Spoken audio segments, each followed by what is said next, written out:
faut porter les sacs, faut sortir les poubelles, faut ramasser le sable, faut commencer en bas de l'échelle. Ils ont relevé le défi de l'Alia. Alia Story, c'est vous, c'est nous. Charlie Abéton, bonjour. Bonjour. Bienvenue dans le studio de Tel Aviv. Vous venez d'Ashdod. Merci, oui. Voilà, où vous vivez depuis déjà 20 ans. Une vingtaine d'années, oui. Alors pourquoi vous avez décidé de faire votre Alia et pourquoi Ashdod ? Pourquoi Ashdod ? Parce que j'ai une grande partie de ma famille qui vit à Ashdod. Ok. Mes oncles et mes tantes. Donc c'est une ville que j'aime beaucoup, qui est très aérée.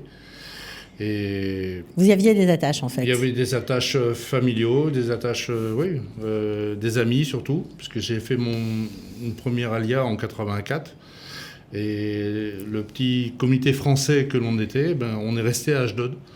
Et donc quand vous êtes venu une deuxième fois, en 2004, vous les avez retrouvés ? Ah oui, on ne s'est pas quitté depuis 84. Okay. Tous les ans, à chaque fois qu'on venait en Israël, on allait à Ashdod. Donc ça fait partie de la deuxième famille, on va dire. La deuxième famille. Alors vous arrivez de nouveau en Israël en 2004 avec femme et enfant cette fois-ci. Qu'est-ce qui a motivé cette seconde alia, on va dire ? À l'époque, en 2004... Il faut redresser un petit peu votre micro, parce que sinon on ne va pas bien vous attendre. Voilà. Je vais me faire crier dessus. Voilà. En 2004, à l'époque en France, il y avait une certaine ambiance, ou une mauvaise ambiance, on va dire, dans la communauté française. Et par rapport aux juifs, l'antisémitisme, vous voulez dire ? un petit antisémitisme qui gonflait dans les écoles, sur les marchés. Bref, j'ai eu plein de cas autour de moi d'amis ou de collègues de travail qui ont subi des petites phrases, des petits mots, mais le fait d'entendre ça tous les jours, ça devenait très, très gênant. Est-ce que vous avez vécu un événement comme ça ? Il y a eu des petits événements, oui. Notamment le jour de la pizza, la personne qui rentre le samedi soir, on avait l'habitude de regarder Fort Boyard, de commander des pizzas avec la femme et les enfants. Et le livreur de pizza, voyant la mezouza à la porte, jette la pizza par terre et dit « Je ne rentre pas dans une maison d'un juif ». Ça nous a choqués. Mais il y avait vos enfants aussi ? Mon fils a vu ça et de mémoire, il a fait pipi au lit pendant près de 6 mois. Il n'arrivait pas à assumer ça. C'était pas normal de subir ça à cet âge-là. Je devais avoir 8 ans. 8-9 ans. Donc c'est ça plus ça, vous avez décidé de faire vos valises. Ça plus ça, voilà. Donc, et puis c'était l'opportunité, on a dit on est jeune, on va y aller, on règle nos histoires en France. On est parti en Israël et on avait le choix, on avait envie de partir depuis longtemps, mais il manquait un déclic. Et je sais pas, c'est 42 ans et un jour, on a dit allez, on s'en va. Alors il faut dire que vous êtes d'ailleurs ingénieur en génie climatique, oui. Voilà, en France, vous aviez une société dans le domaine. Dans le domaine de la clim industrielle, je travaillais à la Défense. Ouais. Ça marchait bien. Ça marchait bien, oui. D'accord. On faisait plein d'événements. Oui, vous étiez tout à fait bien intégré. Bien installé, on va dire. Voilà, et bien installé. Alors, est-ce que vous avez décidé de faire la même chose lorsque vous êtes arrivé en Israël ? Comment ça s'est passé pour vous ? Oui, ça, c'est ce que l'on veut toujours. C'est copier-coller. Ouais. J'ai dit, j'ai un potentiel, j'ai des mains, je sais travailler, donc pourquoi pas, hein. C'est la langue, la perfection de la langue, ça viendra après. Et c'est ce que vous avez fait ? Oui, c'est ce que j'ai fait. J'ai décidé de m'intégrer tout de suite, juste après un an d'Ulpan Aleph, Ulpan Bet, et ça suffisait pour communiquer avec les gens, dire ce que l'on pensait, ce qu'on voulait. Et vous avez choisi de travailler directement dans votre métier. Dans une entreprise israélienne. Et dans une entreprise israélienne, voilà. D'être baigné, de pas me mélanger avec trop de français pour pas être de nouveau dans une communauté. Voilà. Bon, j'imagine qu'on ne vous a pas donné un poste d'ingénieur tout de suite. Ah non. Faut porter les sacs, faut sortir les poubelles, faut ramasser le sable. Faut commencer en bas de l'échelle. Faut gravir les échelons comme eux les ont gravis à l'époque, quoi. Donc ça veut dire que vous acceptez une réduction de salaire, vous acceptez de faire des heures... Tout à fait. Beaucoup d'heures. Beaucoup d'heures. Et un travail pénible. Beaucoup d'heures. Mais j'ai eu la chance d'avoir un bon patron, d'être tombé dans une très bonne entreprise et d'être très écouté, très aimé. C'est devenu des amis. Ouais. Et puis au bout d'un an, il vous a fait gravir les échelons. Et au bout d'un an, voilà, 1 an ou 2, on a gravi les échelons tout de suite. Il a dû voir le potentiel qu'il y avait en face de lui. Bien sûr. Et on a fait plein de beaux projets, quoi, disons. Je suis resté 9 ans avec lui quand même. Ouais, c'est beaucoup. Voilà. Ouais. Et après, j'ai changé d'entreprise. Je suis passé dans une entreprise un petit peu plus grande, après un petit peu plus grande, un petit peu plus grande. Le fait qui m'ait ouvert les portes à la notoriété, au travail israélien, après, c'est venu tout seul, quoi. C'est important d'avoir de la patience quand on fait son alia. C'est la première des choses qu'on vous dit. Ça veut la nôtre. C'est vrai. Ouais. Parce qu'il y a plein de francophones qui arrivent et quand ils voient des annonces qui correspondent... De rester humble. Parfois, il y a des annonces qui correspondent à leur profil, mais ils se disent, mais c'est pas possible, je vais pas aller travailler pour 4 000 shekels par mois alors que j'en gagne 30 ou 35 en France. Ça n'a plus rien à voir. Mais ça revient après Ça revient, oui, ça revient. Malheureusement, c'est l'âge qui revient pas. L'âge nous rattrape plus vite que les... Ouais. Voilà. Mais on peut évoluer. On peut très, très vite évoluer. C'est un gros avantage en Israël, c'est qu'on évolue très, très vite. Une fois que vous avez fait preuve de vos qualités, de votre caractère et de votre patience, toutes les portes sont ouvertes. Comment ça s'est passé pour vos enfants? Parce que vous nous avez dit que vous êtes monté avec vos 3 enfants qui étaient petits. Je crois que le plus grand avait 13 ans. Ouais. C'était dur pour eux? Ça a été facile? Surtout l'éducation israélienne. L'éducation israélienne était très dure. Ils ont eu beaucoup de mal à s'adapter à l'école israélienne, à la liberté qu'il y avait dans les classes, à la non-discipline. À l'autonomisation des enfants, en fait. Oui, de passer d'un système scolaire français à un système libéral israélien, c'est le choc. Et ça, quand vous préparez la lire, on ne vous le dit pas. Maintenant, on essaye de le dire, en tout cas, sur Studio Kadita, on essaye d'informer. De préparer les enfants et de les suivre. Il y a un gros travail pour les parents derrière. Et si les parents lâchent un peu la bride, les enfants sont perdus. Parce que c'est très difficile après. Mais, j'allais dire, grâce à Dieu. Il y a des stages, il y a des stades qui font que les enfants ont des relations, les relations des copains qui ont fait leur alia. Et après, il y a l'armée qui les remet dans le droit chemin. Une fois qu'ils ont trouvé... On en est où là maintenant avec le recul? Pour moi, avec le recul, je suis persuadé que j'ai réussi mon alia. Pourquoi? Parce que les enfants ont une situation, ils ont fini l'armée, ils se sentent israéliens comme j'aurais voulu qu'ils se sentent. Ils sont fiers du pays qui les a accueillis. Ils sont français d'éducation, mais leur sang est israélien aujourd'hui. Ouais, voilà. Leur cœur, ok. Ici. Alors, ça, c'est un point important, parce que c'est vrai qu'on parle du travail, etc., mais évidemment, la famille et l'éducation des enfants, c'est quand même une préoccupation centrale pour ceux qui font leur alia. Ouais, c'est ce qui soude ou ce qui dessoude un couple aussi. Attention, c'est difficile. Ouais, c'est sûr que c'est pas toujours simple pour le couple quand on monte en Israël.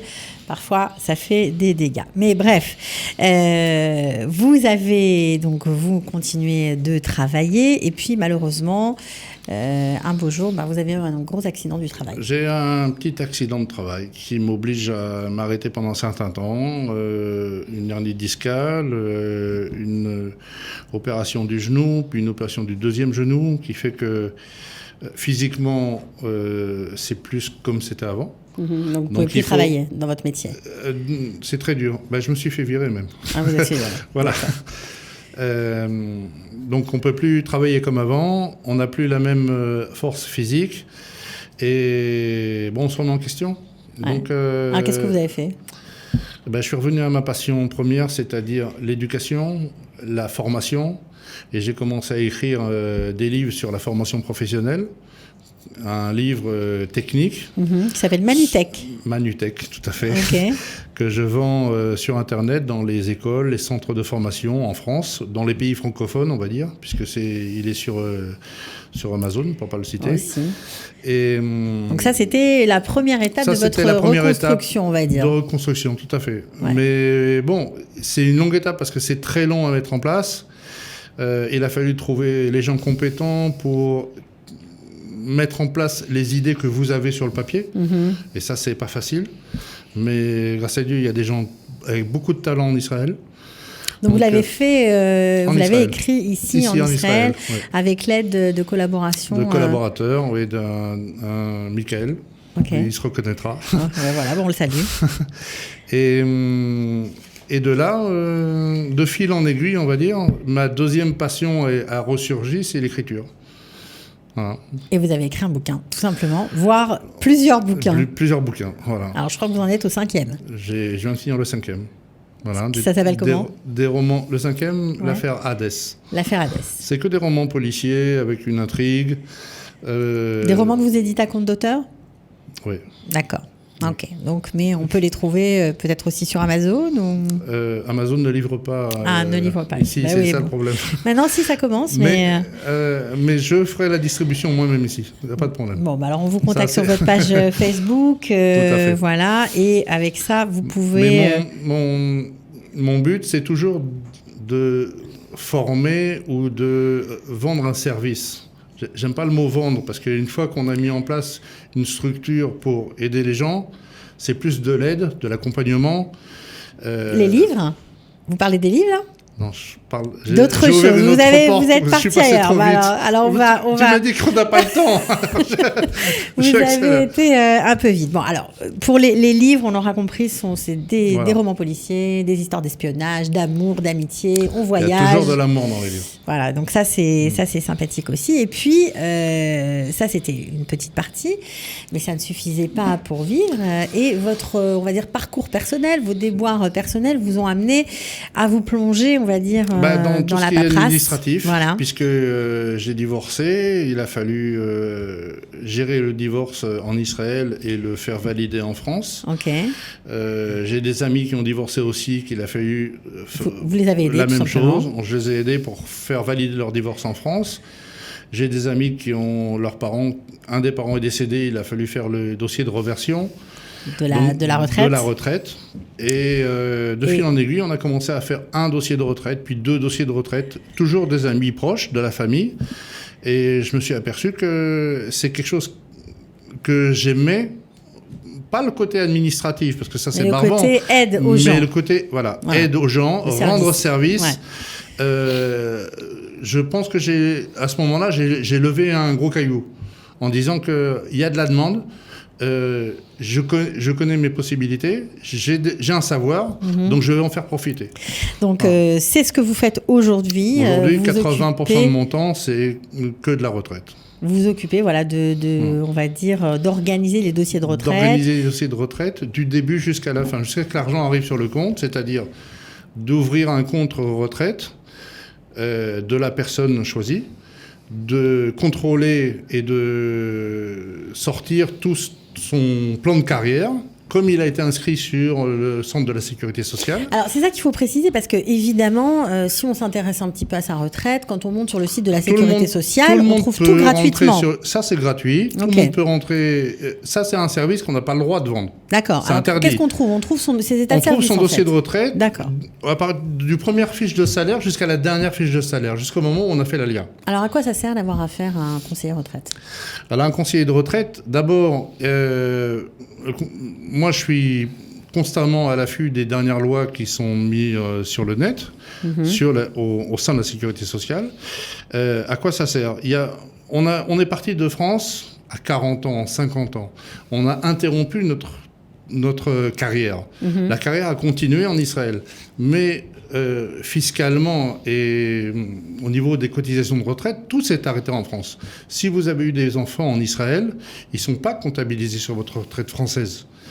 Maintenant, l'expert, la personne qui est en charge du dossier de retraite, elle est capable de faire le parcours, de combler les trous, de faire en sorte que vos enfants qui sont nés en Israël comptabilisent sur votre plan de retraite français. Donc ça, c'est possible, il faut le préciser, parce qu'Israël a signé des accords avec l'OCDE. Israël a signé des accords avec l'OCDE, c'est-à-dire avec toute l'Europe. Si vous avez travaillé en France, en Belgique, en Suisse ou en Espagne, et après vous avez fait votre allié en Israël, tous les pays où vous avez travaillé comptabilisent sur votre retraite. Alors, est-ce que vous pouvez nous donner un exemple qu'on se rende compte, par exemple, quelqu'un qui a très peu travaillé en France, une jeune femme ou un jeune homme qui a travaillé 2 ans, par exemple? Une femme qui a travaillé 2 ans ou 3 ans dans une banque en Israël, en France. Donc, à l'âge de 18-20 ans. Après, elle a fait son alia. Elle s'est retrouvée en Israël, mariée avec 3 enfants. Si elle sort son bilan de retraite français, elle va toucher que ses 3 ans de cotisation. Donc, ça représente 50-70 euros par mois. D'accord. Voilà. Ce qu'elle n'a pas compté, c'est les enfants nés en Israël sont d'une mère française. Donc, avec les accords français et OCDE, on peut très bien faire valider ces enfants qui valent 8 trimestres, donc 24 trimestres pour 3 enfants, plus les trimestres qu'elle a travaillé en France. Donc tout ça va augmenter son potentiel de retraite et donc augmenter le nombre de points, le nombre de trimestres, donc au bout du compte, des euros. Et elle pourra toucher un peu plus de 200 euros au lieu des 67 euros prévus initialement. Donc c'est vraiment important de le savoir, c'est vraiment intéressant parce que parfois on a l'impression que une fois qu'on est là, qu'on a eu des enfants ici, on n'a plus rien à voir avec la France, mais non. Du tout. C'est une erreur de penser comme ça. C'est une erreur. On ne peut pas vous enlever ce droit-là, vous êtes française, vous avez... vos enfants sont nés français, même s'ils ne sont pas nés sur le territoire français, vous avez les mêmes droits, c'est les lois, pour l'instant, qui sont irrévocables de la sécurité sociale. Donc, j'espère qu'avec les nouvelles lois, on ne va pas enlever cet avantage social. C'est prévu, ils en parlent. Donc, il faut faire attention, il faut faire vite, quoi. Ok, alors ce qui est aussi intéressant, c'est de savoir que tout ce qui est retraite complémentaire, etc., vous vous en occupez également. Oui. Parce que parfois, certains, je pense aux artisans, ils ont travaillé dans différents endroits, ils ont 3-4 retraites. Un ouvrier qui a travaillé 40 ans dans la même usine, ça n'existe plus. Exact. Ça, c'était nos parents, c'est nos grands-parents. Aujourd'hui, on a un parcours de travail très chaotique. On a fait les marchés, ils ont été artisans, ils ont vendu du tissu, ils ont vendu des fruits et légumes, voilà. Ils ont même été pour une grande partie chez les paysans. Donc chaque caisse a son système de calcul indépendant, chaque caisse a ses propres régies. C'est très difficile de s'y retrouver pour quelqu'un qui n'y connaît pas grand-chose. Vous avez la retraite de base, c'est la sécurité sociale, et toutes les retraites complémentaires, qui, elles, représentent, faut faire attention, elles représentent 80% d'argent. La retraite de base ne représente que 20% de votre argent. C'est sûr. Donc, si on ne fait pas très attention à comment remplir les documents, où aller chercher des informations, comment faire valider les informations, parce que c'est pas le tout de remplir, il faut que ce soit accordé des deux côtés. Donc tout ça, c'est votre travail, on va dire. Vous prenez du temps pour faire tout ça. Je crois que ça prend beaucoup de temps. Combien de temps ça prend à peu près? Un dossier de retraite, c'est 8 à 10 mois aujourd'hui. Ouais, dossier complet. Ouais, donc c'est... Surtout que une grande partie des gens sont partis de France sans garder leur fiche de paye, en oubliant carrément leur numéro de sécurité sociale ou leur livret de famille. Ils arrivent à l'âge de 5... Il faut tout rechercher, quoi. Il y a un travail d'espion. Alors, à partir de quel âge il faut s'en occuper? À partir de 55-56 ans. D'accord. À partir de ce moment-là, on peut commencer à le faire. On peut commencer à élaborer le plan de carrière, vérifier tout ce qui manque, parce que là, il va falloir rechercher tous les employeurs, contacter les chambres de commerce. Alors, on comprend que c'est un travail minutieux assez long, donc j'imagine que ce n'est pas un travail gratuit. Combien vous prenez pour chaque dossier de retraite? Un dossier de retraite, c'est un forfait, parce que c'est le même travail pour chaque dossier, c'est 3000 shekels. D'accord. Voilà, que les gens peuvent payer en... Plusieurs fois, puisque je veux dire, c'est pour ça que j'aime pas trop la relation de client. C'est plus des clients, c'est des partenaires avec des gens avec qui on est en Israël, tout le monde se tutoie, l'amitié et la confiance, c'est 80% de mon travail. Donc, une fois qu'on a mis ça en place, les gens payent en 10 fois, ou alors ils payent une partie, ils payent la deuxième partie que quand ils touchent l'argent. Mais donc on a compris que vous êtes mon but, c'est faire arrangeant. Du volume. Voilà, très arrangeant. Surtout avec le corona, on a malheureusement des problèmes. Des gens qui peuvent pas, qui peuvent plus payer ce genre de choses.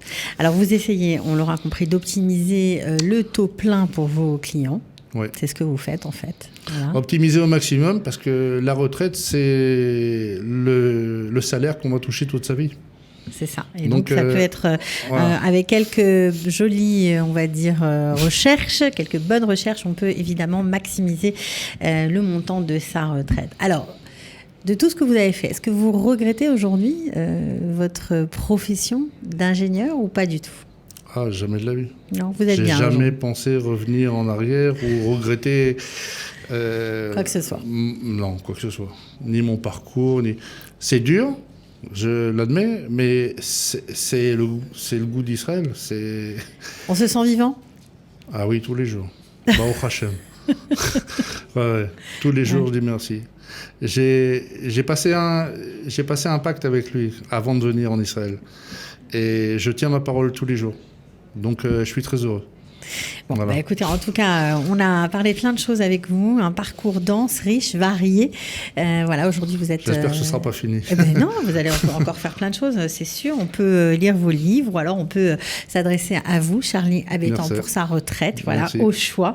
En tout cas, merci beaucoup d'être venu d'Ashdod nous voir dans ces studios de Tel Aviv, et puis on se retrouvera probablement pour retraite en Israël, tout simplement.